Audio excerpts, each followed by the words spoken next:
ओम शांति 26 अक्टूबर 2023 बाबा के आज के महावाक्य हैं।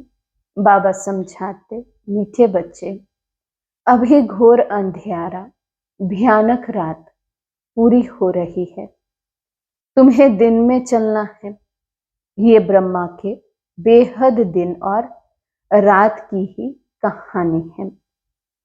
प्रश्न है, सेकंड में जीवन मुक्ति प्राप्त करने व हीरे तुल्य जीवन बनाने का आधार क्या है?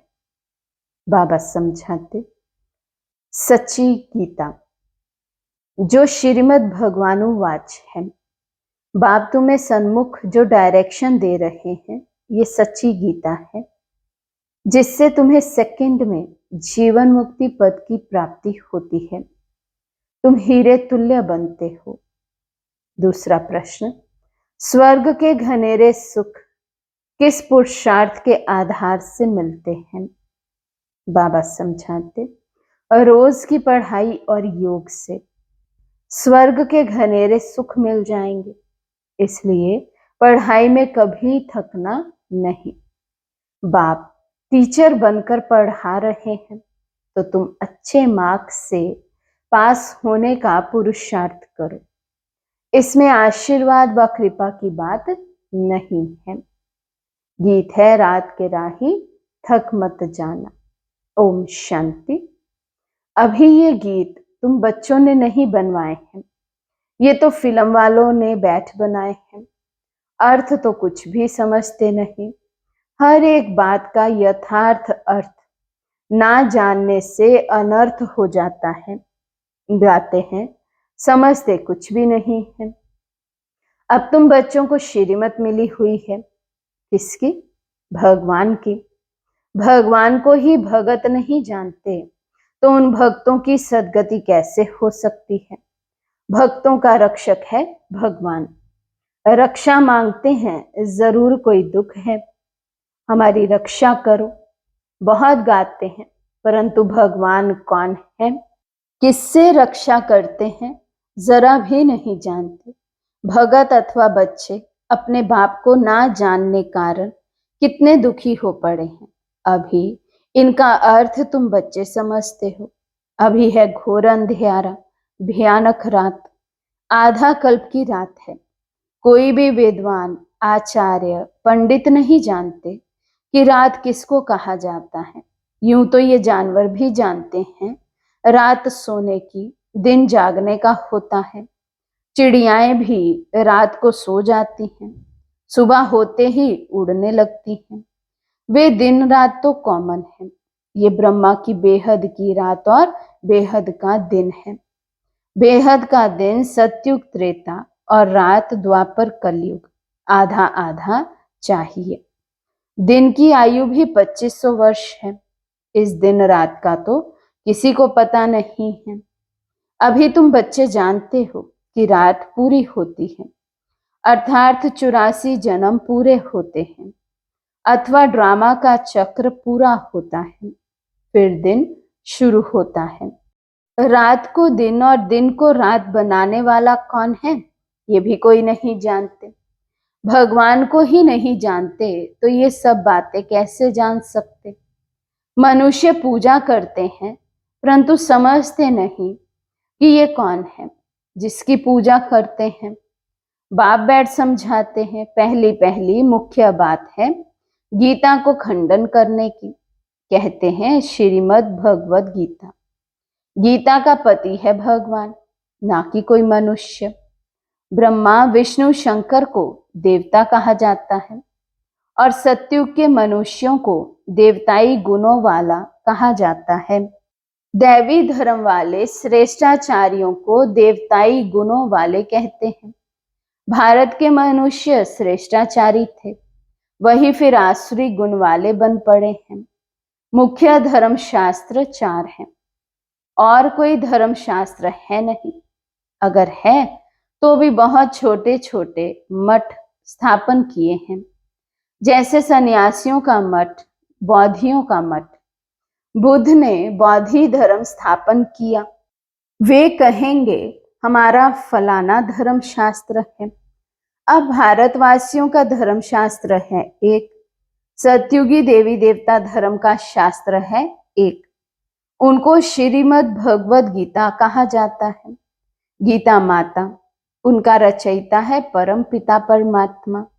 श्री कृष्ण की आत्मा जब 84 जन्म पूरी करती है, तब फिर गीता के भगवान ज्ञान सागर परम पिता परमात्मा से सहज राजयोग और ज्ञान सीख ऊंच पद पाती हैं। ऐसे ऊंच ते ऊंच धर्म शास्त्र को खंडन कर दिया है, जिस कारण ही भारत कौड़ी तुल्य बना है। ये भी ड्रामा में एकज भूल है, जो गीता को खंडन कर दिया है।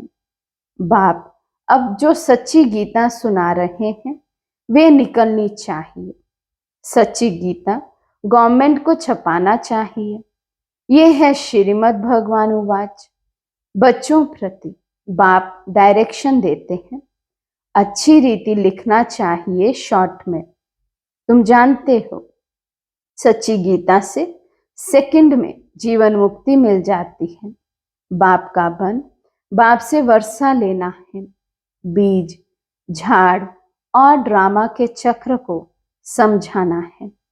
गाते भी हैं सतयुग आदि सत, है भी सत, हौसी भी सत। झाड़ को जानना भी सहज है। इनका बीज ऊपर में है। ये वैरायटी धर्मों का झाड़ है। इसमें सब आ गए। बाकी छोटी छोटी टालियां तो अथाह है। मठ पंथ बहुत है। भारत का आदि सनातन देवी देवता धर्म है। वे किसने स्थापन किया? भगवान ने, कोई मनुष्य ने नहीं किया। श्री कृष्ण तो दैवी गुणों वाला मनुष्य था। वे 84 जन्म पूरे कर अब अंतिम जन्म में है। सूर्यवंशी, चंद्रवंशी, वैश्यवंशी बनते बनते कलाएं कम होती जाती है। सूर्यवंशी राजधानी जो सतयुग में श्रेष्ठाचारी थी, सो कलयुग में अब भ्रष्टाचारी है। अब फिर श्रेष्ठाचारी बन रही है। तुम्हारी बुद्धि में है कि ऊंच ते ऊंच पाठ किसका होगा। अभी तुम जान गए हो, मुख्य है ही शिवाय नमः। जो उसकी महिमा है वे ब्रह्मा, विष्णु, शंकर के लिए नहीं गा सकेंगे। प्रेसिडेंट की महिमा प्राइम मिनिस्टर को अथवा और कोई को देंगे क्या? नहीं, अलग अलग टाइटल हैं। सब एक तो नहीं हो सकते। तुम बच्चों को अभी बुद्धि मिली है। तुम जानते हो, क्राइस्ट को भी अपना क्रिश्चियन धर्म स्थापन करने का पाठ मिला हुआ है। आत्मा है तो बिंदी, उस आत्मा में पाठ भरा हुआ है। क्रिश्चियन धर्म की स्थापना कर फिर पुनर्जन्म लेते, पालना करते, सतो रजो तमो में आना है। पिछाड़ी में सारा झाड़ जड़ जड़ीभूत होना ही है। हर एक को कितना कितना समय पाठ मिला हुआ है। बुद्ध को इतना समय पालना करनी है, ये तुम जानते हो। भिन्न भिन्न नाम रूप में जन्म लेते रहते हैं। अभी बाबा तुम्हारी कितनी विशाल बुद्धि बनाते हैं, परंतु कोई तो शिव बाबा को याद भी नहीं कर सकते। बेहद का बाप बेहद स्वर्ग का वर्षा देते हैं, ये भी तुम समझा नहीं सकते। बाबा ने बहुत बार समझाया है। आत्मा में अविनाशी पाठ नूंधा हुआ है। एक शरीर छोड़ फिर दूसरा लेना है। कितनी गुहिया बातें हैं समझने की। जो स्कूल में रोज पढ़ते होंगे वही समझेंगे। कोई तो चलते चलते थक जाते हैं। गाते भी हैं, तुम मात पिता हम बालक तेरे। बाप कहते हैं, हम तुमको स्वर्ग के सुख घनेरे देने का पुरुषार्थ करा रहे हैं। तुम थक नहीं जाना। इतनी ऊंचते ऊंच पढ़ाई पढ़ना तुम छोड़ देते हो। कोई तो पढ़ाई छोड़ फिर विकार में भी चले जाते हैं, जैसे का तैसा बन जाते हैं। चलते चलते गिर पड़ते तो और क्या होगा। भल वहां सुख में है, परंतु पद में तो फर्क है ना। यहाँ सब दुखी हैं, वहां राजा प्रजा सबको सुख है। फिर भी पद तो ऊंचा लेना चाहिए ना। पढ़ाई छोड़ दी तो माता पिता कहेंगे तुम तो लायक नहीं हो। बाप से स्वर्ग का वर्षा लेते लेते कई बच्चे थक जाते हैं। चलते चलते माया वार कर देती है तो लौट जाते हैं। जो जमा किया वे फिर ना हो जाती है। बाकी क्या बनेंगे? स्वर्ग में भल जाएंगे, लेकिन बिल्कुल साधारण प्रजा जाकर बनेंगे। बाप कहते हैं हमारा बनकर फिर थक कर बैठ गए व ट्रेटर बन गए तो प्रजा में चंडाल जाकर बनेंगे। सभी चाहिए ना। स्वर्ग का मालिक बनते बनते अगर पढ़ाई को छोड़ देते तो उन जैसा महान मूर्ख दुनिया में कोई होता नहीं। लिखते भी हैं तुम मात पिता हम बालक तेरे, तुम्हारी कृपा से स्वर्ग के बहुत सुख घनेरे मिलते हैं। कृपा करो। बाप कहेंगे कृपा की तो बात ही नहीं। मैं टीचर हूं, पढ़ाऊंगा, पुरुषार्थ तुम करो अच्छे मार्क्स से पास होने का। बाकी मैं थोड़ी बैठ सब पर आशीर्वाद करूंगा। तुम योग में रहो तो ताकत मिलती रहेगी। सभी थोड़ी गद्दी पर बैठेंगे, एक दो के सिर पर बैठेंगे क्या? तो धर्म मुख्य है ही 4, शास्त्र भी 4 है। उनमें मुख्य है गीता, बाकी सब उनके बच्चे हैं। वर्षा तो मात पिता से ही मिलता है। अब बाप सन्मुख समझा रहे हैं सिर्फ गीता पढ़ने से ही थोड़े ही राजाओं का राजा बन जाएंगे। बाबा ने तो गीता पढ़ी है, परंतु उनसे होता कुछ भी नहीं है। ये सब है भक्ति मार्ग के शास्त्र। तुमको पुरुषार्थ कर 16 कला संपूर्ण बनना है। अभी तो तुम्हारे में कोई कला कोई गुण नहीं रहा है। गाते भी हैं मुझ निर्गुण हारे में कोई गुण नाही, आपे ही तरस परोई।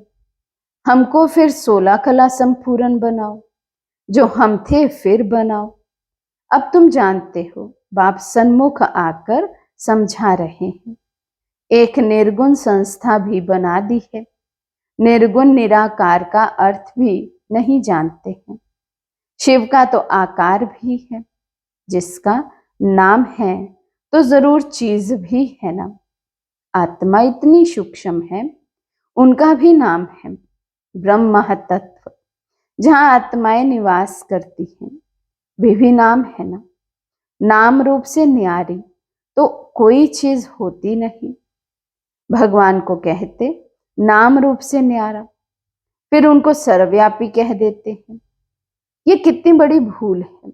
मनुष्य जब इन बातों को समझें तब तो निश्चय करें। बाबा हमने आपको जाना है, कल्प कल्प आपसे राज्य भाग्य लेते आए हैं। ऐसा निश्चय हो तब पढ़ सकते हैं। यहां से बाहर निकलते और भूल जाते हैं। इसलिए पहले पहले तो लिखवा लेना चाहिए। बरोबर शिव बाबा आए हैं राजयोग सिखलाने। लिख कर भी देते हैं, फिर पढ़ते नहीं। ब्लड से भी लिख कर देते हैं, परंतु आज है नहीं।